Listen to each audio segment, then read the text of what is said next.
آج مجلس سے صفت اکبر رسول اللہ حضرت امام حسن علیہ السلام ہے. یقیناً امام حسن مجتبی علیہ السلام اللہ کی بارگاہ میں نہایت مقرب ہیں، رسول اللہ کے ہاں نہایت عزیز ہیں. زہرا کے جس طرح حسین عزیز ہیں ایسے ہی حسن عزیز ہیں. یہ حسن اور حسین ایسی دو ہستیاں ہیں. روایت میں نظر آتا ہے کہ اللہ تعالیٰ نے اپنے فرشتوں سے کہا کہ میری عرش کو زینت دو، آرائش دو.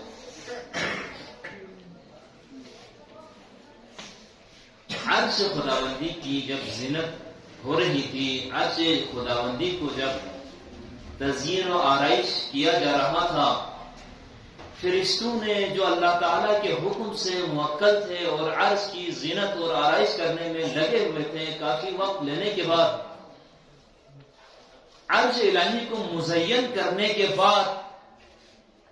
خداوند متعال کی بارگاہ میں آ کر عرض کرنے لگے، خداوندہ ہم نے آپ کے حکم کی تعمیل کرتے ہوئے آپ کی عرش کی تزئین و آرائش کی ہے. اس وقت اللہ تعالیٰ فرماتا ہے نہیں، اب تک میں جس قسم کی تزئین و آرائش چاہتا ہوں وہ تزئین و آرائش اب تک نہیں ہوئی ہے. فرشتے حیران ہو جاتے ہیں، خداوندہ اس سے بڑھ کے ہم کیا تزئین و آرائش کریں، اس سے بڑھ کے آپ کے عرش کو ہم کیا زینت دیں، کس طرح سے ہم اس کو سجائیں سنواریں. ایسے میں اللہ تعالیٰ کا حکم ہوتا ہے کہ عرش کے دائیں طرف حسن مجتبی کا نام رکھا جاتا ہے اور بائیں طرف حسین شہید کربلا کا نام رکھا جاتا ہے. تو جب یہ دو گوہر بارہ رسول، دو جگر بارہ بطول عرش الہی کے دائیں بائیں سجائے جاتے ہیں، پھر اللہ تعالیٰ فرماتا ہے اب میں راضی ہوا، اب میرے عرش کو. یقیناً اللہ تعالیٰ کے ہاں امام حسن مجتبی کی بڑی عظمت ہے، گراں قدر ہے. اگر حسن مجتبی کے دامن سے تمسک کر کے اگر ہم بارگاہ خداوندی میں دعا مانگیں، یقیناً اللہ تعالیٰ بطفیل امام حسن علیہ السلام تمام مومنین کی دعائیں انشاءاللہ قبول فرمائیں گے.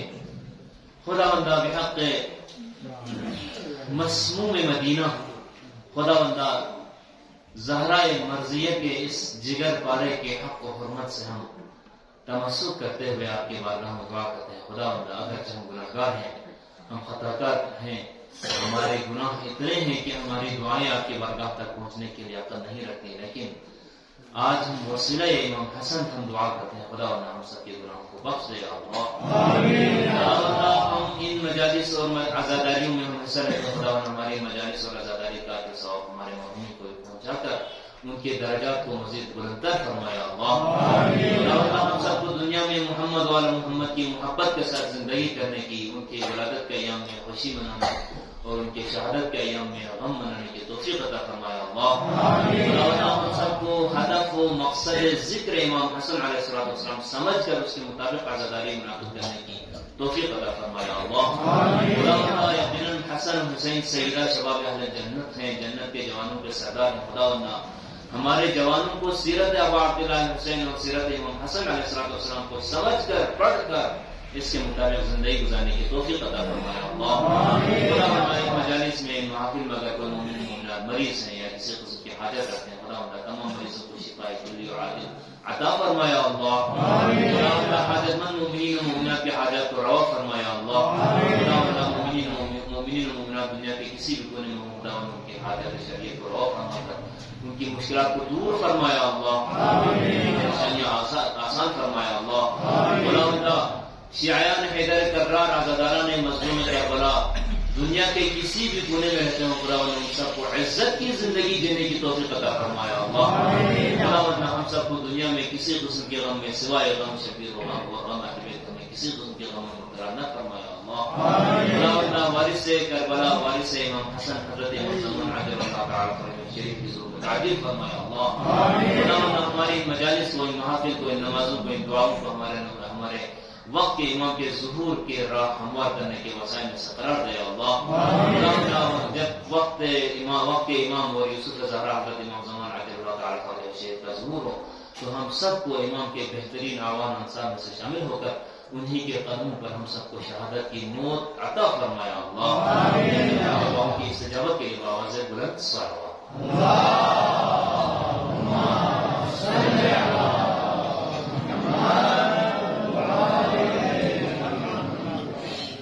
جوانوں کی مجلس ہے، تذکرہ بھی جوانوں نے جنت کے سردار کی ہے، اور حسب دستور ہمارا عقیدہ ہے، ہمارا ماننا ہے کہ ہمارے بزرگان کی جنہوں نے ان امانات کو، ان بہترین مقدس امانتوں کو ہمارے حوالے کیا ہے، تو ان سے ہم ہمیشہ سیکھتے ہی رہے ہیں، اب بھی سیکھ رہے ہیں اور آئندہ بھی سیکھتے رہیں گے۔ لہٰذا کوشش ہماری ہوتی ہے کہ زیادہ تر مخاطب میرے نوجوان، میرے عزیز دوست، جوان افراد ہوں۔ رسول گرامی اسلام صلی اللہ علیہ وآلہ وسلم کی اس حدیث اور بہت ساری ایسی احادیث ہیں کہ جن کو سمجھنے میں اور جن کے اوپر تھوڑا سا غور کرنے میں ہم دقت کرنے میں ہم کوتاہی کرتے ہیں۔ ممکن نہیں ہے صرف میں اپنے احوال بتا رہا ہوں، شاید میں کوتاہی کرتا ہوں، اللہ تعالیٰ کے رسول اکرم صلی اللہ علیہ وسلم کی احادیث کے مختلف زاویوں اور اینگلز پر سوچنے میں ہم نے تھوڑی سی کوتاہی کی۔ مثلا اس حدیث کا جب کہیں بھی تذکرہ ہوتا ہے الحسن والحسین سیدہ شباب اہل الجنہ، تو میرے ذہن میں یہ آتا ہے کہ یہ دنیا کے ختم ہونے کے بعد، عالم برزخ کے ختم ہونے کے بعد، میدان محشر کے ختم ہونے کے بعد، قیامت کے سارے مراحل گزرنے کے بعد جب لوگ جنت میں داخل ہوں گے، جو لوگ جنت میں داخل ہوں گے، اور جنت میں داخل ہونے کے بعد جنت میں داخل ہونے والے جوانوں کے سردار امام حسن اور امام حسین، یہی میرے سمجھ آتا ہے۔ غالباً عام فہم یہی، اکثر لوگ یہی سوچتے ہیں۔ آپ اپنے اس حدیث کو سن کر اپنے سینے میں ہاتھ رکھ کر ذرا سوچیں کہ اس حدیث کا معنی کیا ہے۔ الحسن والحسین سیدہ شباب اہل الجنہ، حسن اور حسین جنت کے جوانوں کے سردار ہیں، تو کم از کم میری فکر یا میری جو سوچ ہے وہ یہی ہے کہ ان سارے مراحل سے اس حدیث کا کوئی تعلق نہیں ہے۔ ڈائریکٹ جا کر کل کو جب لوگ جنت میں جائیں گے تو جنت میں جتنے جوان ہوں گے ان جوانوں کے سردار امام حسن اور امام حسین ہوں گے، اور امام حسن اور امام حسین کی سرداری میں جنت میں جوانان جنت انجوائے کر رہے ہوں گے، دیکھ رہے ہوں گے، گھوم رہے ہوں گے، پھر رہے ہوں گے، اللہ تعالیٰ کی نعمتوں سے منعم ہوں گے۔ کم از کم اب تک میرے جو ذہن میں اس حدیث کا جو مفہوم آتا ہے، ممکن ہے اکثر آپ جوانوں کے ذہن میں یہ آتا ہو الحسن اور حسین سیدہ شباب الجنہ، یعنی جنت کے جوان جو جنت میں جاتے ہیں، جنت میں جانے کے بعد ان جوانوں کے سردار امام حسن اور امام حسین۔ جبکہ اس حدیث کو کسی اور اینگل سے بھی اسی دنیا میں بھی ہمیں سوچنے کی ضرورت ہے۔ رسول اکرم صلی اللہ علیہ وآلہ وسلم کی بہت ساری احادیث کا تعلق، بلکہ بہت ساری احادیث کا تعلق پہلے آپ کی دنیا سے ہے، پھر قیامت کے ساتھ ہے۔ رسول اکرم صلی اللہ علیہ وآلہ وسلم نے اپنے زمانے میں کچھ خاص اصطلاحات استعمال کیے ہیں، ان کو اگر آج سائنسی اور جدید علمی اصطلاحات کی روشنی میں دیکھا جائے تو آپ کو عجیب سا لگتا ہے۔ مثلا اس زمانے میں رسول اکرم صلی اللہ علیہ وآلہ وسلم نے آج کل کے جو نظریات ہیں، سائنسی نظریات ہیں کہ زمین سورج کے گرد گھومتی ہے، یہ نہیں فرماتا ہے، بلکہ کچھ آیات کے ظاہر سے ہمیں یہی لگتا ہے کہ سورج مشرق سے طلوع کرتا ہے اور مغرب میں ڈوبتا ہے، مطلب زمین بیٹھی ہوئی ہے اور سورج چلتا ہے، ہمیں بظاہر یہی لگتا ہے۔ اور ائمہ اطہار نے بھی، رسول اکرم صلی اللہ علیہ وآلہ وسلم نے بھی ان سائنسی نظریات کو، ان پیش رفتہ نظریات کو چھیڑا نہیں ہے۔ اس زمانے کے لوگوں کی جو سوچ تھی، جیسی سوچ تھی، اسی سوچ کے مطابق رکھا ہے، اور ان کی ذہنیت کے مطابق بات کی ہے۔ اور یہ اہل بیت کے احادیث میں سے ایک حدیث بھی ہے، کلم الناس قدر عقولہم، انسان جس زمانے میں رہتا ہے اور جس زمانے میں اس کے عقل کا معیار اور اس کے عقل کا لیول جس حد تک ہے، اسی حد تک بات کرے۔ اللہ تعالیٰ یہ کر سکتا تھا، اللہ تعالیٰ حضرت آدم کے زمانے میں جتنے لوگ تھے ان لوگوں کے لیے اسلام جیسی شریعت دے سکتا تھا، لیکن اللہ تعالیٰ نے نہیں دیا۔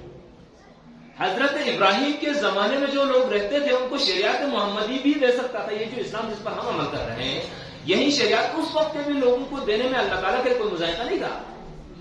لیکن نہیں دیا۔ کیوں؟ کیونکہ اس وقت کے جو لوگ تھے، اس وقت جو انسانیت تھی، وہ اپنے ترقی اور عروج کے سفر میں جاری تھی اور سفر کر رہی تھی۔ انسانی ذہنی سطح بہت پست تھی اس زمانے میں، چیزوں کو سمجھنے کی صلاحیت ان میں کم تھی، لہٰذا ان کی ذہنی سطح کے مطابق ایسے ہی اعمال اور ایسے ہی عبادات پر مشتمل ایک شریعت ان کو آتی۔ یہاں تک کہ رسول اکرم صلی اللہ علیہ وآلہ وسلم کے زمانے میں پہنچ کر مسلمانوں کی جو ذہنی صلاحیت تھی وہ ایز کمپیئر ٹو ادرس پہلے والے امتوں کے مقابلے میں مسلمانوں کی ذہنی سطح اس زمانے میں بہت اچھی تھی. اس وجہ سے شریعت اسلام جیسی شریعت ان کو عطا کی گئی, قرآن کریم جیسی کتاب ان کو عطا کی گئی. لیکن قرآن اور شریعت کے انٹرپریٹیشن اس زمانے میں بھی کامل نہیں ہے. رسول اکرم صلی اللہ علیہ وآلہ وسلم نے اس زمانے کے لوگوں کی ذہنیت کے مطابق بیان فرمایا. مثلاً میں ایک دو مثال آپ کو دیتا جاتا ہوں. رسول اکرم صلی اللہ علیہ وآلہ وسلم نے فرمایا کہ یہ عبادت بجا لائیں گے تو آپ کو ثواب ملے گا. مثلاً آپ 2 رکعت نماز گھر میں پڑھتے ہیں تو اس کے 2 رکعت نماز کے اتنا ثواب ہے. اگر یہی 2 رکعت نماز آپ مسجد میں جائیں گے تو 70 رکعت نمازوں کا ثواب ملے گا. کیا ملے گا؟ ثواب, یعنی ثواب ملے گا. اس وقت کے لوگوں کا ذہن جو ہے اسی بات کو ایکسپٹ کرنے کے لیے آمادہ تھا کہ جی ٹھیک ہے, ثواب جتنا جہاں زیادہ ملتا ہے وہاں ہم ثواب زیادہ لینے کے لیے جاتے ہیں. صرف ثواب ان کا ہدف تھا. اس زمانے کے لوگوں کا ہدف زیادہ سے زیادہ ثواب حاصل کرنا تھا. لہذا ان کی عبادت کا ہدف حصول ثواب تھا. وہ مسجد میں جاتے تھے ثواب حاصل کرنے کے لیے, وہ عزاداری میں آتے تھے ثواب حاصل کرنے کے لیے, وہ اجتماعی پروگرام اور اجتماعی عبادت میں حصہ لیتے تھے کیونکہ رسول اکرم نے فرمایا تھا ثواب ہے, ثواب لینے کے لیے جاتے تھے. اس سے بڑھ کے ان عبادات اور ان اجتماعی پروگراموں کے مقاصد کو سمجھنے کے لیے ان کی ذہنی صلاحیت نہیں تھی. اگر اس زمانے کے لوگوں کو اگر رسول اکرم یا کوئی امام ایک جدید اور پیش رفتہ ایک سائنسی معلومات کے مطابق اور سائنسی باتیں اگر بتا دیتے تو یقیناً ان کے لیے ایک عجوبہ ہوتا اور وہ مذاق اڑاتے اور وہ ہنس پڑتے. یہ ہم اپنی طرف سے تجزیہ نہیں کر رہے. ہم نے ذرا دیکھا نا مسجد کوفہ سے امام علی نے ایک بات فرمایا تھا, سلونی قبل ان تفقدونی, پوچھو مجھ سے پوچھو جو کچھ پوچھنا چاہتے ہیں. زمین کے راستوں سے بہتر میں آسمان کے راستوں کو جانتا ہوں. اگر یہی سوال آج امام علی علیہ السلام کسی ممبر میں تشریف لا کر اگر ہم سے پوچھتے, ہمارے زمانے کے انسانوں سے پوچھتے تو یقیناً ہمارا سوال یہی ہوتا کہ یا علی بن ابی طالب, یا مولا آپ ہمیں مریم میں جانے کا راستہ دکھائیں, آپ ہمیں کسی اور کہکشاں میں جانے کا راستہ دکھائیں. یقیناً ہماری ذہنی سطح یقیناً اس لیول پہ ہے کہ ہم یقیناً آسمانوں کے اوپر جانے کے راستے ہم ڈھونڈتے اور پوچھتے ہیں, چاند پر جانے کے راستے ہم پوچھتے ہیں. لیکن کیا اس زمانے کے لوگوں نے پوچھا ایسا؟ ان کو ایک مذہب غیظ کی لگی. اس زمانے کے لوگوں کو لگا کہ یہ نہیں کیا کہہ رہے ہیں, آسمان کے راستے جانتا ہوں. یہ نہ ہونے والی بات ہے کیونکہ ان کی ذہنی سطح اس بات کو ایکسپٹ کرنے کے لیے آمادہ ہی نہیں تھی. وہ ابھی اپنی زمین سے باہر کی کائنات میں بھی انسان جا سکتا ہے اس تصور کو بھی نہیں رکھتے. لہٰذا انہوں نے یہ اس طرح کے سوال پوچھنے کی وجہ کہا کہ میرے جسم پر بال کتنے ہیں, یا میرے گدھے کی جسم پر بال کتنے ہیں, کیونکہ ان کی ذہنی سطح وہی پڑتی. تو علی سے وہی پوچھا. علی نے فرمایا میں یہ بھی بتا دیتا کہ تمہارے جسم پر کتنے بال ہیں یا تمہارے گدھے کے جسم پر کتنے, یہ سب بھی جانتا ہوں, یہ بھی جانتا ہوں, لیکن پھر بھی تمہاری ذہنیت تمہاری عقل اس کو ماننے کے لیے آمادہ نہیں ہوئی, کیونکہ اس میں اب تک اتنی کیپیسٹی نہیں ہے کہ اگر میں بولوں گا تو اس کو قبول بھی کرے. انسانی یہ ہم نے تاریخ میں دیکھا نا کہ انسان اس زمانے میں, جبکہ ممالک کا زمانہ تھا, رسول اکرم کا زمانہ تھا, بہت ساری چیزوں کو سمجھنے کے لیے ان کے ذہن میں کیپیسٹی نہیں تھی. تو آج اتنے 1400 سال گزرنے کے بعد اب جب کہ ہمارے ذہن کھل چکے ہیں, ہماری ذہنی استعداد اور صلاحیتیں کھل چکی ہیں, ہماری عقل جو ہے ایز کمپیئر ٹو ادرس ان زمانے کے لوگوں کے مقابلے میں آج ہماری عقل میں وسعت آ گئی ہے. آج ہماری عقلیں اس بات کو سمجھنے کی قابل ہو چکی ہیں کہ اس زمین کے باہر بھی انسان جا سکتا ہے اور اس زمین کے باہر بھی انسان رہ سکتا ہے. اس زمین کے علاوہ بھی اور بھی کائنات کے بہت سارے اجرام ہیں, وہاں پر زندگی ممکن ہو سکتی ہے. کم از کم یہ سوچنا شروع کر دیا کہ ممکن ہے کہ کائنات کے کسی اور حصے میں بھی ایسی زندگی رہتی ہو. یعنی انسانی عقل کھل چکی ہے. تو اس زمانے میں ہم فقط مسجد میں ثواب حاصل کرنے کے لیے آئے, یہ ہمارا لیول نہیں ہے, یہ ہمارا معیار نہیں ہے. میں جوانت سے نہیں. اگر آج ہم مسجد میں فقط ثواب کے حصول کے لیے آپ آتے ہیں, گھر میں پڑھو تو 2 ثواب ہیں, مسجد میں ہو تو 70 ثواب ملیں گے, اس لیے آتے ہیں, تو آپ اپنے عقل کے ساتھ ناانصافی کر رہے ہیں. اللہ تعالیٰ نے آپ کی عقل کو وسعت بڑی دی ہے, آپ بڑھ چکے ہیں, آپ بہت بلند ہو چکے ہیں. بے شک ثواب ملے گا, ثواب یقیناً ملے گا. رسول اکرم کی حدیث میں رسول اکرم نے جب فرمایا تو اس میں کوئی دو رائے نہیں کہ آپ کو گھر کے مقابلے میں مسجد میں ثواب زیادہ ملے گا. یہ نہیں کہتا ہوں کہ ثواب نہیں, یقیناً ثواب ملے گا. ثواب فوائد میں شمار ہوتا ہے, مقاصد میں شمار نہیں ہوتا. جس طرح پچھلے دنوں ایک مجلس میں شاید میں نے یہاں پر عرض کیا کہ بہت سارے علماء نے امام حسین علیہ السلام کے ہدف قیام اور قیام کے نتائج کو ڈفرینشیٹ کرنے میں, ان کو سمجھنے میں, دونوں میں فرق کرنے میں استعمال کیا. بہت سن کو لگا کہ امام حسین علیہ السلام کے قیام کا جو نتیجہ ہے اسی کو مقصد قرار دیا، کیونکہ وہ فرق نہیں کر پائے۔ اسی طرح آپ مسجد میں تشریف لاتے ہیں، مسجد میں تشریف لا کر آپ کو جو 70 نمازوں کا ثواب ملتا ہے، یہ مسجد میں آنے کا ہدف اور مقصد نہیں، مسجد میں آنے کا فائدہ ہے۔ عزاداری میں ہم اس لیے آتے ہیں کہ ثواب ملے، تو یہ تو 1400 سال پہلے بھی لوگ اسی کے لیے آتے تھے۔ ہم میں اور ان میں کیا فرق ہوا؟ ان کی ذہنی سطح بہت نیچے تھی، اب آپ کی ذہنی سطح بہت بلند ہو چکی ہے، پھر بھی آپ کا مقصد وہی 1400 سال پہلے والا ہے، تو یقیناً آپ نے اپنی ذہنی استعداد کے ساتھ آپ نے ناانصافی کی۔ ایک اور حدیث ہے، یقیناً حدیث کا معنی ہے اور حدیث بھی ہے اور بہت انٹرسٹنگ بات ہے۔ رسول اکرم صلی اللہ علیہ وسلم نے فرمایا کہ جس گھر میں کتا رکھا ہوگا اس گھر میں فرشتے نازل نہیں ہوتے۔ اور یہ رسول اکرم صلی اللہ علیہ وسلم نے اس زمانے کے لوگوں کی ذہنیت کے عین مطابق بتائی۔ اگر رسول اکرم صلی اللہ علیہ وسلم اسی کے علاوہ کسی چیز کو اگر یہ بتاتے، کوئی علت بتاتے، تو ان کی ذہن اس بات کے قابل نہیں تھی کہ وہ سمجھ سکیں، ان کی ذہنی سطح اس قابل نہیں تھی کہ اسے سمجھ سکیں۔ رسول اکرم کے زمانے میں جو مسلمان ہوئے تھے وہ پکے عقیدے کے مسلمان تھے اور صرف عقیدے کے اندر قولوا لا الہ الا اللہ تفلحون، رسول پر ایمان لایا، اللہ پر ایمان لایا۔ اس وقت ایمان لانا اور اللہ کی باتوں کو ماننا، رسول کی باتوں کا انکار نہ کرنا ہی ان کی ذمہ داری تھی اور ان کی ذہنی سطح کا تقاضا بھی یہی تھا۔ رسول اکرم نے فرمایا کہ گھر میں کتا نہ رکھیں، کتا رکھنے سے فرشتے نہ آتے۔ کیا خیال ہے؟ آج بھی ہم صرف اسی وجہ سے کتا نہ رکھیں کہ کتا رکھنے کی وجہ سے فرشتے نہیں آتے ہیں، اور کیا یہی حقیقت ہے؟ یہ حقیقت ہے، لیکن کیا کامل حقیقت یہی ہے؟ اگر ایسا ہے تو کیوں نہ ہم ایسا کریں کہ ہر کوئی اپنے گھر میں کوئی کتا لا کر باندھ کر رکھیں، کیونکہ اللہ تعالیٰ کے فرشتے نہیں آتے ہیں، تو اس گھر میں اسرائیل علیہ السلام جو کہ اللہ کا فرشتہ ہے نہیں آنا چاہیے۔ ان میں جو حضرت اسرائیل خدا فرشتہ ہے، اگر کسی گھر میں کتا ہے تو حضرت اسرائیل کو بھی نہیں آنا چاہیے۔ زندگی بھر جیتا رہے، لمبی زندگی جینے کے لیے بہترین نسخہ یہ ہونا چاہیے کہ گھر میں کمرے میں ایک ساتھ جہاں پر آپ سوتے ہیں اپنے بیڈ روم میں ایک کتے کو رکھیں، تو حضرت اسرائیل ہی نہیں آئے گی۔ مطلب یہی ہونا کہ فرشتے جس گھر میں اگر کتا ہے وہاں پر نہیں آتے ہیں تو اس کا مطلب کوئی کسی بندے کو نہیں مرنا چاہیے۔ اگر جو بندہ نہیں مرنا چاہے تو اسے چاہیے کہ کوئی کتا اپنے ساتھ رکھے، تو زندگی میں کبھی کوئی موت نہیں آئے گی، کیونکہ روح قبض کرنے والا یقیناً فرشتہ ہے۔ پھر کچھ لوگ کہتے ہیں کہ اس سے مراد جو ہے رحمت کے فرشتے نہیں آتے، تو کیا حضرت اسرائیل علیہ السلام کوئی زحمت کا فرشتہ ہے؟ بلکہ میں تو کہتا ہوں کہ حضرت اسرائیل سے بڑھ کر رحمت کا کوئی فرشتہ ہو ہی نہیں سکتا ہے۔ آج ہم جس دنیا میں رہ رہے ہیں، ہم نے کبھی اپنے کسی نبی کی یا کسی امام کی زیارت نہیں کی، جبکہ ہماری روایات اور ہمارے معصومین کی احادیث فرماتی ہیں کہ موت کے بعد مومن کی ملاقات علی سے بالمشافہہ ہو جاتی ہے۔ امام علی آپ کے قبر میں تشریف لاتے ہیں، مومن کے قبر میں تشریف لاتے ہیں، علی سے زیارت ہوتی ہے۔ تو ایک مومن کے لیے اس دنیا میں جینے کے بجائے قبر میں جا کر امام علی کی زیارت کرنا بہت بڑی سعادت ہے۔ تو اسرائیل وہ وسیلہ ہے جو آپ کو اس سعادت کے ذریعہ بنتے ہیں اور علی سے ملاقات کے وسیلہ بنتے ہیں۔ تو اسرائیل کو رحمت کا فرشتہ یا عذاب کا فرشتہ تو نہیں ہوا، بلکہ سب سے بڑی رحمت کا فرشتہ حضرت اسرائیل ہے، کیونکہ وہ آپ کو علی کے پاس لے جا رہا ہے، وہ آپ کو آپ کے انبیاء کے پاس لے جا رہا ہے، آپ کا ائمہ معصومین کے پاس لے جا رہا ہے۔ اس سے بڑھ کے وہ کیا چاہیے؟ کہنے کا مقصد یہ ہے اس وقت کے لوگوں کی ذہنیت میں یہ بات نہیں آ سکتی کہ بھائی اگر کتے کو آپ اپنے گھر میں پالتے ہیں، اپنے ساتھ رکھتے ہیں، میرے میڈیکل میں پڑھنے والے دوست ساتھ رہتا جاتے ہیں، باقی سارے جو حیوانات ہیں ان کے مقابلے میں کتے سے جو جراثیم اور جو انسانیت کے لیے مضر جراثیم جرثومے باہر آتے ہیں، اس سے انسان کی زندگی کے لیے خطرناک ہوتا ہے، اس سے انسان کی زندگی کے لیے بے نقصانات ہیں۔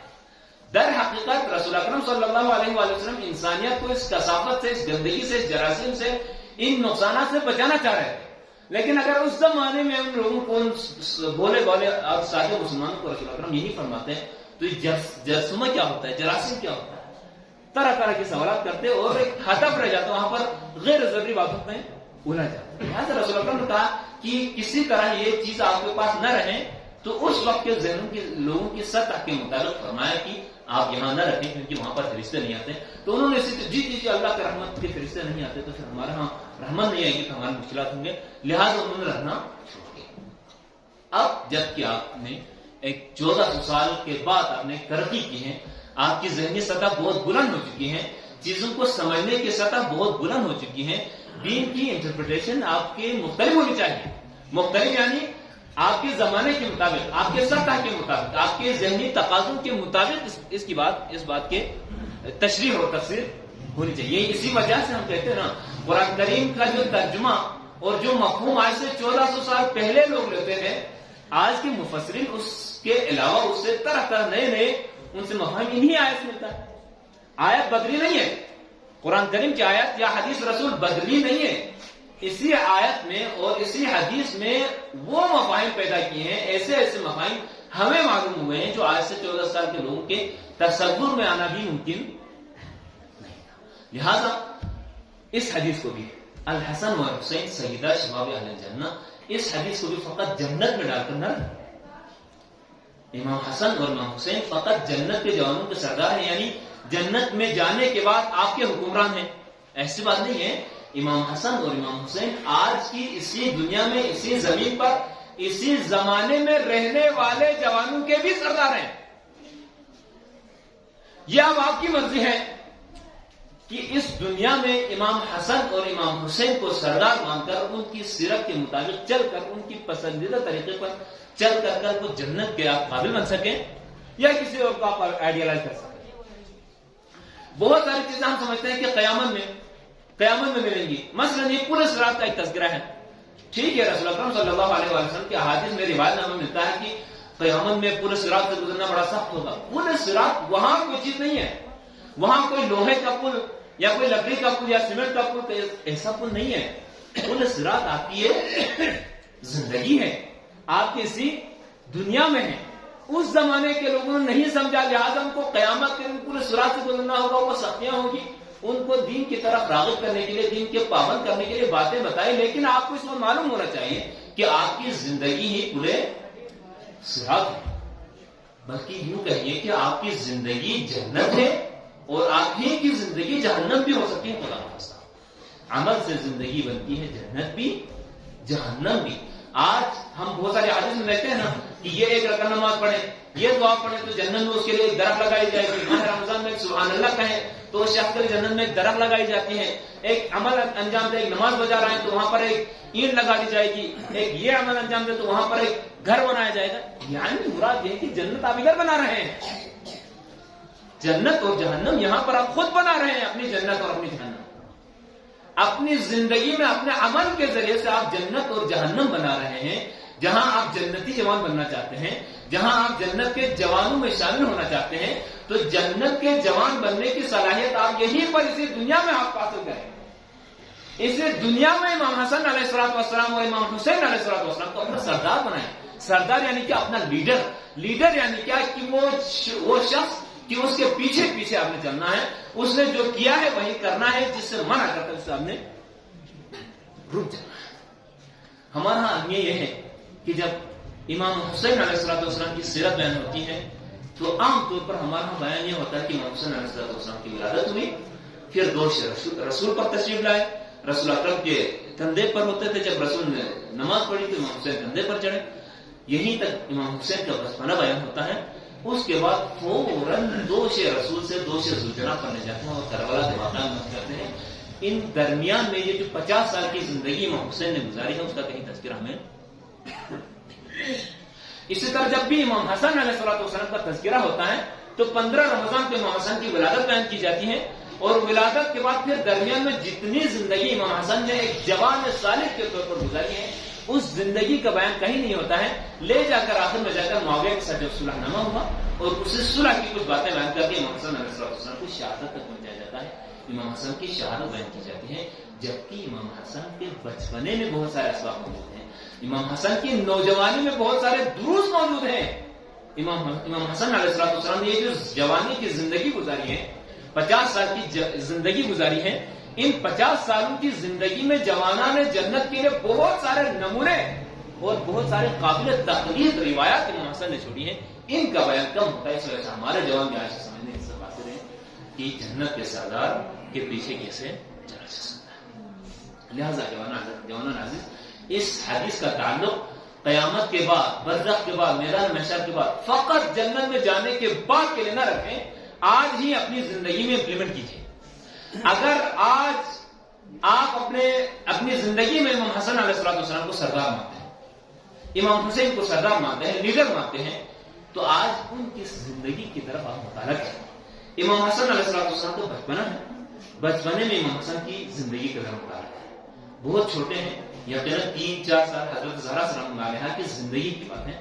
کہ نانا کی مسجد میں تشریف لے جاتے ہیں، نانا نے جو خطبہ دیا اور اس خطبے کو من نوان آ کر بابا سے پہلے گھر میں آ کر دینا فاطمہ زہرا سلام اللہ علیہا کو سناتے ہیں، اور ریگولر سناتے ہیں۔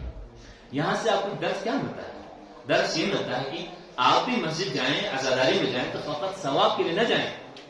فقط ثواب کے حصول کے لیے یا کسی اور مقصد کے لیے نہ جائیں، بلکہ آپ مسجد میں آتے ہیں تو یہ دیکھیں کہ آپ کا خطیب کیا کہہ رہا ہے،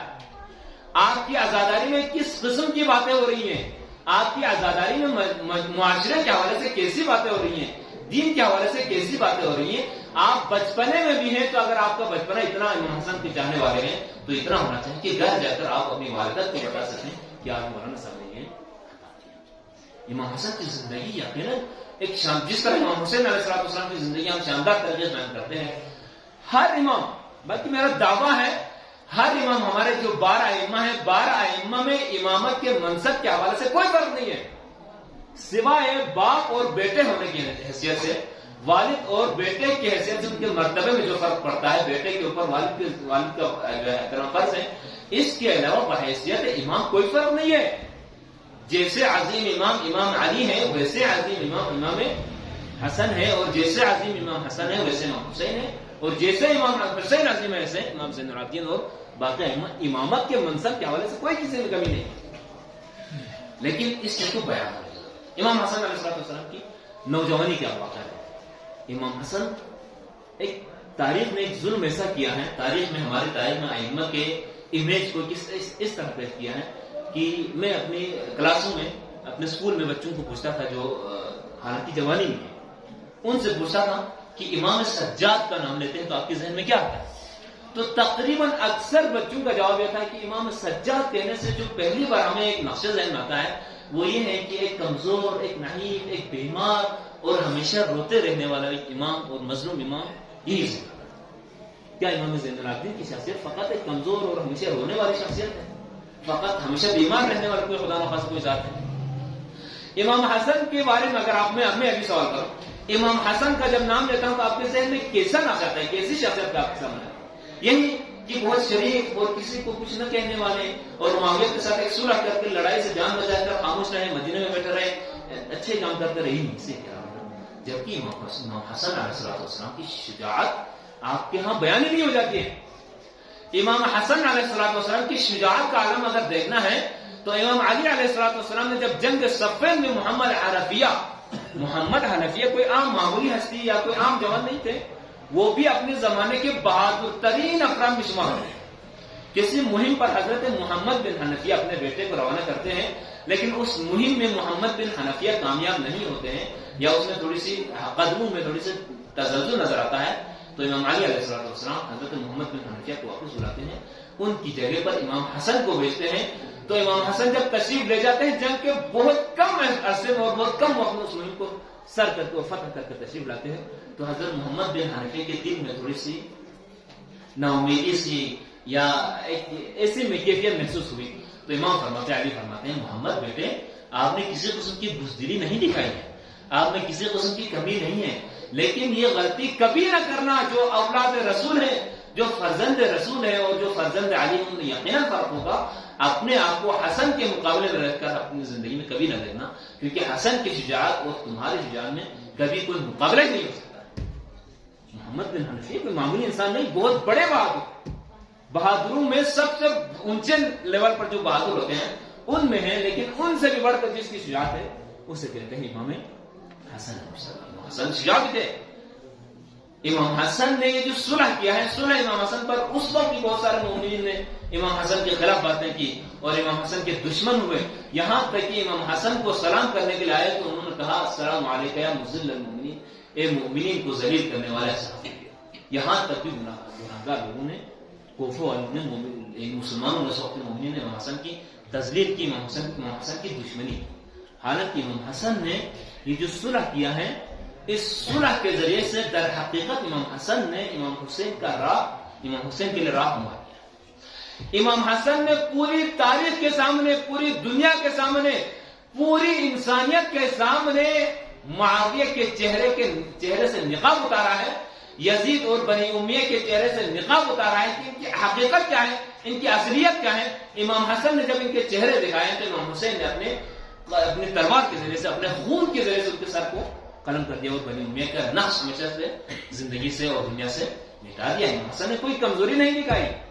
امام حسن کے صلح کی شقوں پر آپ بات کریں نا، اگرچہ معاویہ نے صلح کے جتنے شقیں اور جتنے معاہدے کے تحریرات جملے تھے ان میں سے کسی پر عمل نہ کیا، اگر عمل کرتے تو یقیناً بنی امیہ کا جنازہ اسی دن نکل چکا تھا جس دن امام حسن نے صلح. امام حسن کوئی کمزوری نہیں کی. امام حسن نے ایک حکمت اور ایک شجاعانہ ایک بات کی تھی، اور شجاعانہ ایک صلح نامے پر معاویہ کو مجبور کیا تھا سائن کرنے میں. امام حسن کی زندگی کا مطالعہ کریں. امام حسن کی زندگی فقط ایک صلح کر کے مدینے میں رہنے والے نہیں. امام حسن کی زندگی یہ ہے کہ مدینے میں سب سے وسیع دسترخوان کا جب ذکر آتا ہے تو امام حسن علیہ السلام کا ذکر آتا ہے. اگر آپ نے جوانان نے جنت بننا ہے، ان جوانان نے جنت کی فہرست میں آنا ہے کہ جن کے سردار حسن مجتبیٰ ہیں اور حسین شہید کربلا ہیں، تو آج آپ کو دنیا میں ان سیرت پر عمل کرنا پڑے گا. امام حسن نے جو کچھ کر کے دکھایا ہے، مدینے میں جب دور سے کوئی انسان آتا تھا، جب کوئی بھوکا آتا تھا، جب کوئی پیاسا آتا تھا، جب کوئی غریب آتا تھا، جب کوئی یتیم آتا تھا، جب کوئی فقیر آتا تھا، ہر کسی کا رخ امام حسن مجتبیٰ علیہ السلام کی دولت کی طرف ہوتا تھا. ہمارے جوانوں کو اسے درس لینے کی ضرورت ہے کہ اپنے معاشرے میں، اپنے بغل میں، ضروری نہیں ہے کہ جو شخص آپ سے کوئی سوال نہیں کرتا ہے تو وہ محتاج نہ ہو. ہمارے معاشروں میں بہت ایسا ہو سکتا ہے، بہت دفعہ اور بہت جگہوں پر ایسا ہو سکتا ہے کہ سفید پوش لوگ کہ ان کے گھر میں معقول غذا کا انتظام نہ ہوتے ہوئے بھی وہ اپنے غربت پر پردہ ڈال کر چھپا رکھے ہوتے ہیں. ایسے میں امام حسن کے ماننے والوں کی امام حسن کے ساتھ جنت میں امام حسن کی سرداری میں جنت میں زندگی گزارنے کے خواہاں جوانوں کو چاہیے کہ ایسے سفید پوش لوگوں پر نظر رکھیں، ان کی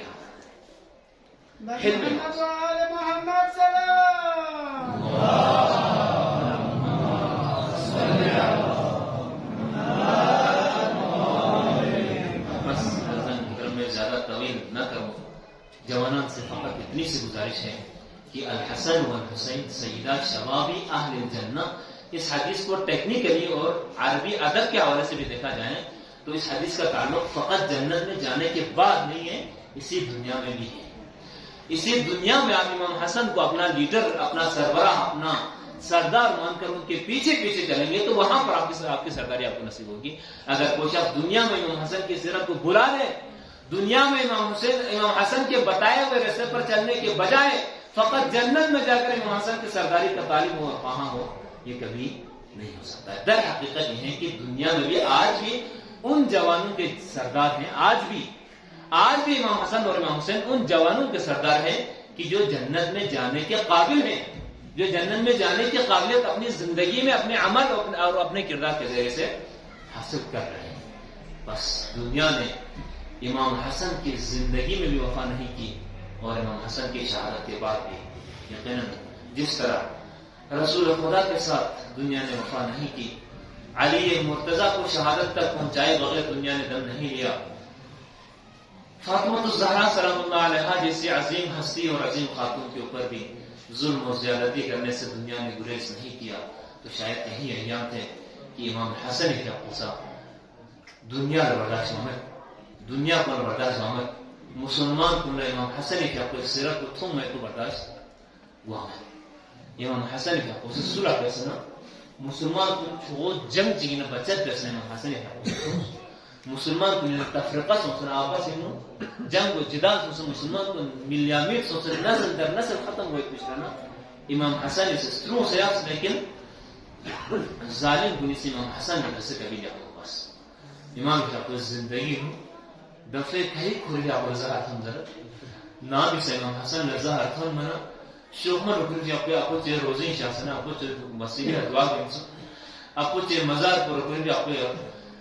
بلان بخلان دعا بنا اپو چه بعد دفعه خصوم امام حسن که اپو ظاهری اثرات خود جد تونسا امام حسن نے فاقس لیکن شاید دنیا ایام کن تھن جب گیا کہ امام حسن پولیس اپنے زوم امیتی اور زوجہ امیتی مہمونہ جعدہ دن اشعث بموز جعدہ سی امام حسن نے شاید معاویہ سے کل کتنے خطرناک زہر تھی امام حسن جس رہتے تھے چھو بینتا جب گیا کسانی سنکھے چرگل بنا امام حسن کی اپنے چی پیاسے طلق بلو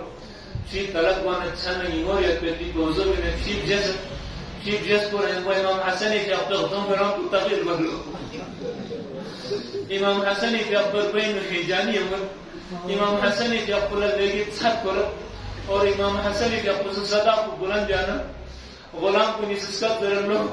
امام حسن کی اپنے زر لو لے غلام کو سوزنگی بونا حسین نسکت کریں گے سنی پہ وقت لن حسینی دولت زرائن دا قربات بد میو مسزرت یا حسینی ری کاچا حسن مجتبہ سے یہاں چل ستر بنا سنی بیٹے میں چل بنا حسین دروسن کی وہ ایسا مبارک یہاں امامہ سمیت پا امام حسنی خدمہ لکن اللہ جس قد پر زینب کبرا اس نرم نصف اللہ زینب اس نرم نفت کی اہل بیت اتحار کن منت زینب دروسن کی میمہ خدمہ لکن اللہ امام حسن خدمت لتوں من زینب لکتمت امام حسن کی اپوزو الٹی بدر زینب کبرا سے پلکویتی کیوت پلکویتی کتنے کیوں من زینب نگلم لکتمت میرما حسن یوم رمچن کو پارا نہ پارا سو سکتا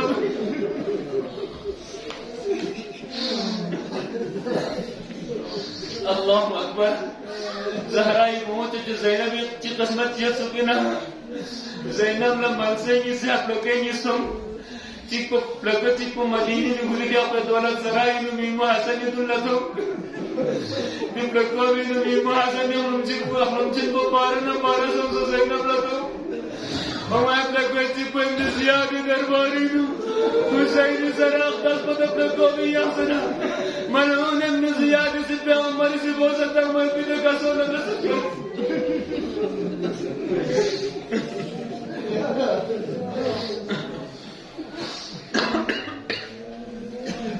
اللہ اکبر امام حسن کی اکبر زہر اثرات من لگی تھل جب گیا امام حسن سے قصر بھی ملو یہ اہل بیت کن گامز دم سے یہ چھل لگی ہوں سی امام حسین کی اپوز کا مرس کرتے رکھی مت امام حسن کی اکبر کندر لکرن فونون اسلیمون بمون بچون اہل حرم گامز دم سے امام حسن کی کندر لکھی ہوں رشتون گامل وسیعت بد گامل نصیحت بنچہ اہل حرم گامی لپول شمن تھی حسینی لقین کلب امام حسینی کی اپل وسیعت بلو اسباب امامت امام حسینی حوالہ بد دواقع منظر چکدن ہے ستومت امام حسنی کی اپل ستران خیلہ تلتا سنا فروالا کسر بھی ملو فروانی لو سلطو قاسم گایا